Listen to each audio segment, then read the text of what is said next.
Olá, eu me chamo Jéssica, sou aluna de Biomedicina, sou orientada pela professora doutora Fernanda Simas e vou apresentar o trabalho intitulado Arabinoxilanas extraídas da goma do abacaxi, resíduo agroindustrial com ação imunomoduladora sobre macrófagos.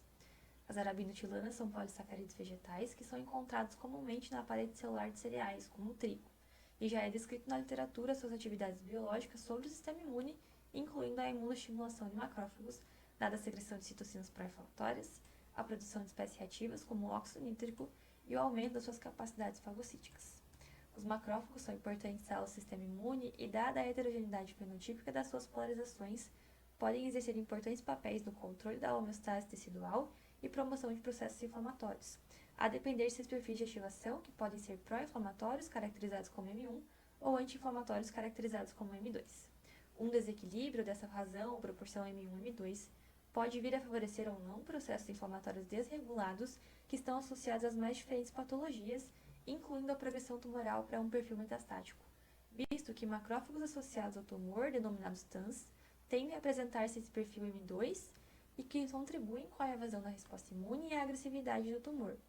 Em vista disso, a compressão das vias, que envolvem recrutamento e desvio funcional dessas células, tem norteado o desenvolvimento de novas terapias que visam reverter essas polarizações protumorais e atuar como coadjuvantes com imunoterápicos já existentes.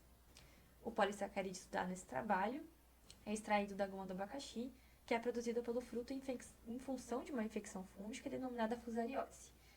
Essa infecção é considerada o principal problema fitossanitário nos cultivares de abacaxi no Brasil e leva a uma perda estimada em 30 a 80% na produção. Esse polissacarídeo já foi previamente caracterizado como uma glucurona arabinoxilana, altamente ramificada, e até o momento se trabalha um dos primeiros a explorar a atividade de arabinoxilanas extraídas de exudatos vegetais. Nesse sentido, os nossos objetivos principais foram explorar o potencial imunomodulador dessa glucurona arabinoxilana, a qual irei me referir com ANPT ao longo dessa apresentação, in vitro, sobre macrófagos murinos da linhagem Rhodes 64.7.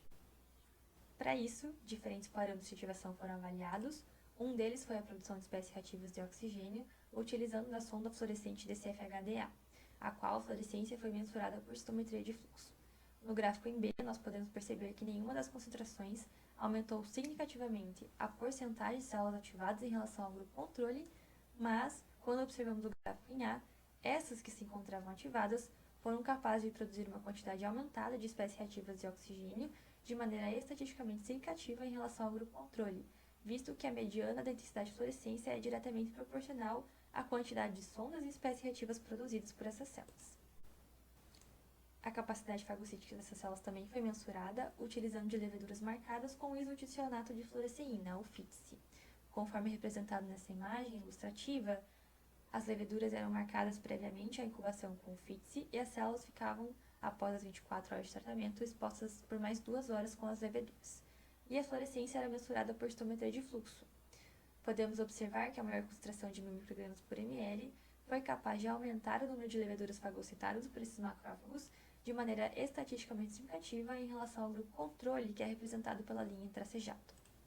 E o último parâmetro analisado nesse plano de trabalho foi a secreção de citocinas pró- e anti-inflamatórias, utilizando de vídeos de captura para 6 diferentes tipos de citocina, IL-6, 10 e 12, a quimiocina MCP1, o fator de necrose tumoral e o interferon gama.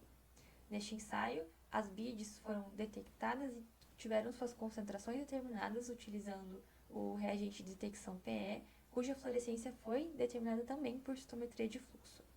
Após 24 horas de tratamento, nós podemos perceber por esses gráficos que as concentrações testadas aumentaram expressivamente a quantidade de 3 importantes citocinas pró-inflamatórias: o fator de necrose tumoral, a quimiocina MCP1 e a interleucina 6, em relação aos grupos controles que receberam apenas meio dentro dessas 24 horas de exposição.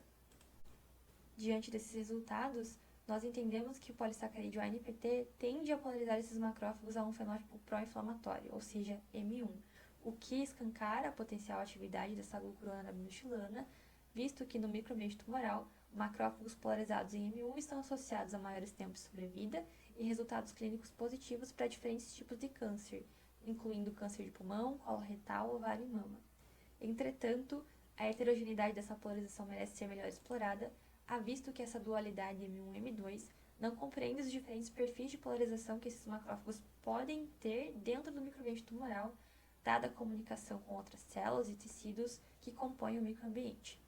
Além disso, as citocinas IL-6 e MCP1, que também foram aumentadas após 24 horas de tratamento, apresentam uma certa dualidade no contexto da progressão tumoral, tanto como mediadores da inflamação pró-tumoral, quanto importantes mediadores da resposta antitumoral e recrutamento de outras células de defesa. Nesse sentido, nós buscamos, com futuras perspectivas, explorar os mecanismos intrínsecos e extrínsecos envolvidos na ativação e polarização desses macrófagos para um perfil pró-inflamatório, que incluem a ativação e fosforilação do fator de transcrição NF-κB e as vias extrínsecas que envolvem o receptor Toll-like-2, a fim de entender melhor essa polarização e então prospectar o futuro uso dessa glucuronarabinoxilana em imunoterapias e agregar valor ao resíduo agroindustrial. Agradeço a todo o grupo de pesquisa Lípides, a minha orientadora e as agências de fomento. Muito obrigada.